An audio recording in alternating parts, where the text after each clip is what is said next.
किसान साथियों, आप लोग भी अगर सोनाली मुर्गी पालन करना चाहते हैं या देसी मुर्गी पालन करना चाहते हैं, आपके पास पूंजी नहीं है, तो पूंजी के कम होने के कारण हर इंसान जो है पीछे हो जाता है किसी भी बिजनेस में। तो उसके लिए देसी मुर्गी आप लेकर आएँ, 8-10 मुर्गियाँ लेकर आएँ, उनसे बच्चे फड़ाना चालू करें। और बच्चे फड़ाने के साथ साथ जो है आपकी अगर 10 मुर्गियाँ लाते हैं आप और उनसे अगर आप 40 बच्चे तैयार कर लेते हैं, तो 40 बच्चे 50 बच्चे आपके जब तैयार हो जाएंगे तो 20,000 रुपये के बनते हैं प्योर देसी वाले, 500 रुपये पर नग के हिसाब से। फिर उनसे ऐसे मुर्गे तैयार करके आप बेच सकते हैं।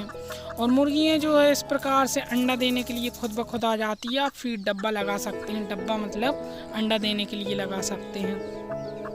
अपनी मुर्गियों को आप तैयार करके मार्केट में सेल कर सकते हैं। आपके यहाँ से कौन सा बाज़ार पास है, बाज़ार पे आपको गौर करना होगा, शहर कितनी दूरी पे है। तो देसी मुर्गियों से भी हर व्यक्ति काम कर सकता है अगर उसके पास जगह पर्याप्त है। जैसे ही मेरे पास काफ़ी बड़ा एरिया है और यहाँ पर मुर्गियाँ घूम फिर कर चर लेती हैं। मेरे पास पहले मैंने पाला था और फिर उसके बाद मेरे को समझ में आया कि इसको सेल करना थोड़ी सी मुश्किल होता है।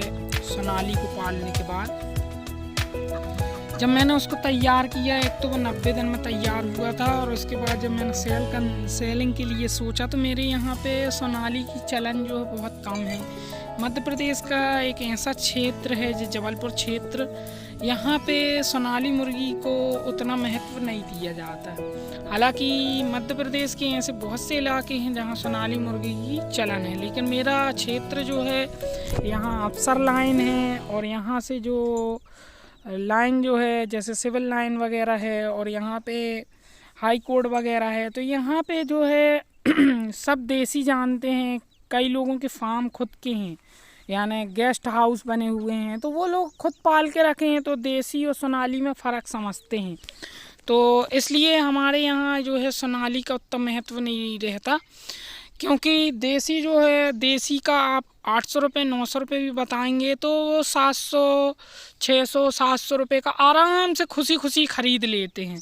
उसमें किचर पिचर नहीं करते हैं, क्योंकि प्योर देसी का सबको मालूम है कि प्योर देसी कैसा रहता है। और सोनाली वाला जो है 200-250 रुपये पर पीस मांगते हैं, वो भी 150 रुपये मांगे हैं, ऐसे भी लोग हैंगे। तो मैं फुटकर के चक्कर में हमेशा रहता हूँ, क्योंकि फुटकर में मेरे को फ़ायदा रहता है। कोई पीस 600 का बिक गया, कोई 500 का बिक गया, कोई 450 का बिक गया, मतलब अगर छोटा है तो 450 का बिक गया, और लाल कलर का है प्योर तो 900 रुपये का बिक गया। पूजा वाले लोग ले लेते हैं तो इसमें 800-900 रुपये का बिक जाता है। तो किसान साथियों, प्योर देसी में फ़ायदा रहता है। इसको एक तो ये फ़ायदा रहता है कि ये फ्री रेंज में आराम से चर लेती है, घूम फिर के। जो बच्चे देख रहे हैं आप छोटे छोटे से, मेरे यहाँ जो है कई वैरायटी के बच्चे तैयार होते रहते हैं। पहले मैंने 1000 वर्ड जो है सोनाली का पाला हूँ, और इसके बाद 400 500 600 मैंने स्टार्टिंग में जो है मैंने 20 बाई लगभग 20 बाई 10 के एरिया में मैंने 1000 मुर्गी पाला था, और बांस के तरीके से पाला था, और वो बढ़िया हुई भी थी और अंडे भी देने लगे थे। पर उसका अंडा जब मैंने बेचने की कोशिश की तो मेरे यहाँ इसकी चलन बहुत कम है।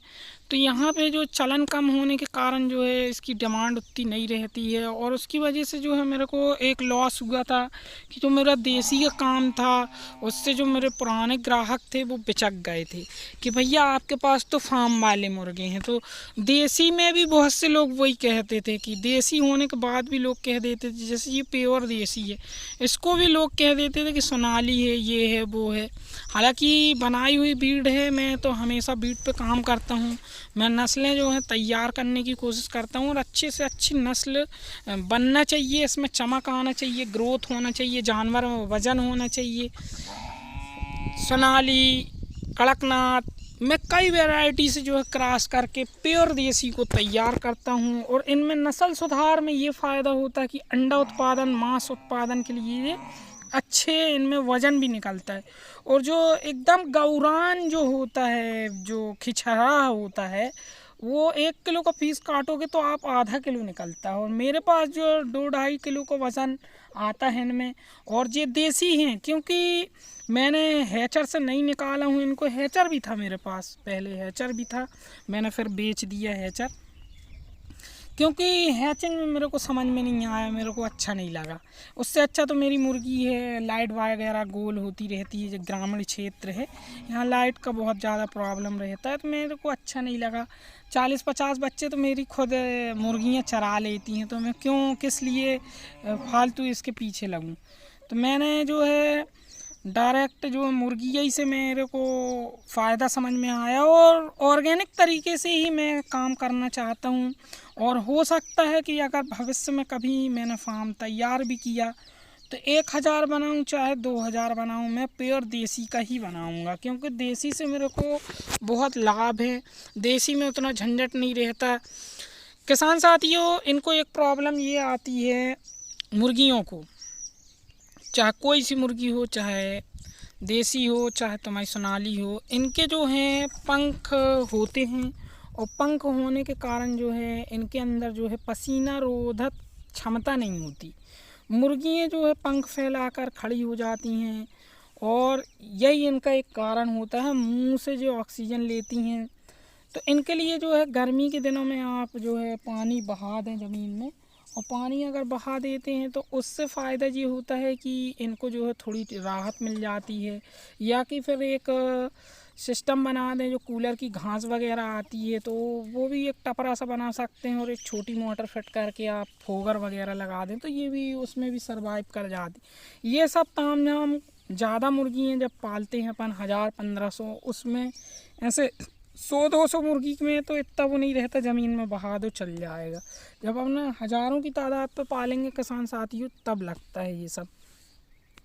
और इसमें जो पिंजड़ा वगैरह रखे हैं आप, या जिस घरौंदा में बना के, या इनका जो भी बनाया हुआ है आपने दरवा वगैरह, तो उसमें अगर आप लोहान की धुनी करते हैं तो उससे जो बैक्टीरिया या इन्फेक्शन या वायरस रहता है वो मर जाता है। हर 10 दिन में उस जगह की सफाई करना चाहिए। किसान साथियों, अगर आप सफाई करेंगे तो आप सक्सेस हो जाएंगे, क्योंकि वायरस मौजूद रहते हैं, इनमें वायरस रहते ही हैं। आप और कभी भी नई मुर्गियाँ लाएं तो इनमें डायरेक्ट ना मिलाएं, उनको लगभग 10 दिन जो है दूर रखें। 10 दिन के बाद इनमें मिलाना चाहिए।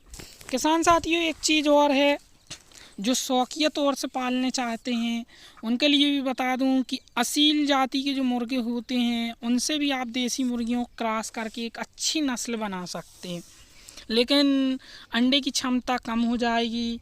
लेयर के मुर्गे से अगर क्रॉस करेंगे तो अंडे की क्षमता बढ़ जाएगी। तो अपन को अंडा प्रोडक्शन ज़्यादा बढ़ाना है, इसलिए लेयर का महत्व दूंगा मैं। और मुर्गों में अगर वजन लाना है तो जिसको बोलते हैं हैदराबादी नस्ल, यानी बड़ी वाली जो घाघरा नस्ल होती है, उन मुर्गों को आप इनमें मिला सकते हैं, क्रॉस कर सकते हैं, उससे वज़न बढ़ सकता है इनका। ऑर्गेनिक तरीके से अगर आप करते हैं, ऑर्गेनिक सिस्टम को अगर अपनाते हैं, तो इसमें कोई साइड इफ़ेक्ट देखने को नहीं मिलता, और जानवर में आपके पक्षी में खूबसूरती भी आएगी। और खूबसूरती के साथ साथ आप कभी भी सेल करेंगे बड़ी आसानी से बिक जाते हैं, और कोई ये नहीं बोलेगा कि ये क्रॉस है या डुप्लीकेट है। बोलने वाले बोलते रहते हैं, लेकिन खाओगे तो टेस्ट रियल का मिलेगा, क्योंकि क्रॉस करके आपने देसी मुर्गी से बनाया है तो उसमें इतना वो नहीं रहता है, वो पूरा देसी का है। आपने लाइट से अंडे तो निकाले नहीं हैं। दूसरी बात, इसको मुर्गी जो है देसी फीड कराएगी बच्चे को, दीमक वगैरह केंचुए वगैरह खा के जब ये पलते हैं, तो ऑर्गेनिक सिस्टम से जब पलते हैं तो फिर उसमें कोई चांस ही नहीं है। तो इस तरीके से आप लोग भी कर सकते हैं। हज़ारों की तादाद पे अगर आपके पास 1-2 एकड़ जगह है तो वहाँ पे जाली नुमा बना कर के, क्योंकि मेरे पास जो है पूंजी उतनी है नहीं है, इसलिए मैं कर नहीं रहा हूँ। और एक कारण है, मेरे पास पानी की बहुत बड़ी समस्या है यहाँ पे, इसलिए भी मैं पीछे हो जाता हूँ कि मैं पहले बोर का सिस्टम करूँ कि पहले फार्म बनाऊँ। मैं बनाने के लिए सोचता हूँ लेकिन बना नहीं पा रहा हूँ, क्योंकि पूंजी इसमें बहुत लगती है। और मैंने कई बार लोन के लिए अप्लाई भी किया तो वो ताम झाम बहुत ज़्यादा मांगते हैं, और गिरवी रख कर ज़मीन लोगों को लोन दी जाती है, तो मैं लोन के लिए मना करता हूँ लोगों को। आप लोग भी कभी लोन के चक्कर में ना फंसें। आधी रोटी अपने पास है तो आधी पे गुजारा कर लें। सैगी के चक्कर में रहोगे तो लालच बहुत बुरी बलाए है। लालच में इंसान फंसता चला जाता है, ब्याज में फंसते चले जाओगे, दलदल में घुसते चले जाओगे और आपकी ज़मीन जो है सरकारी होती जाएगी। तो किसान मित्रों, ऐसी गलतियां कभी ना करें। लालच के चक्कर में जो तामझाम आप देख लेते हैं कि इसने ऐसा कर लिया वैसा कर लिया, अगर आपकी किस्मत में है तो आप मिट्टी भी छीयोगे तो सोना होगी, और नहीं है तो सोना छीयोगे तो मिट्टी होगी। तो एक चीज़ को ये ध्यान में रखें कि हमको मेहनत करना है और मेहनत लगन से करना है और एक काम पे फोकस करना है। पहला काम, अगर आप मजदूरी करते हैं या आप खेती करते हैं तो खेती भी करते रहिए। ये साइड बिजनेस के हिसाब से 10-5 मुर्गियाँ लाकर छोड़ दीजिए और इससे शुरू कीजिए। वीडियो देखने के लिए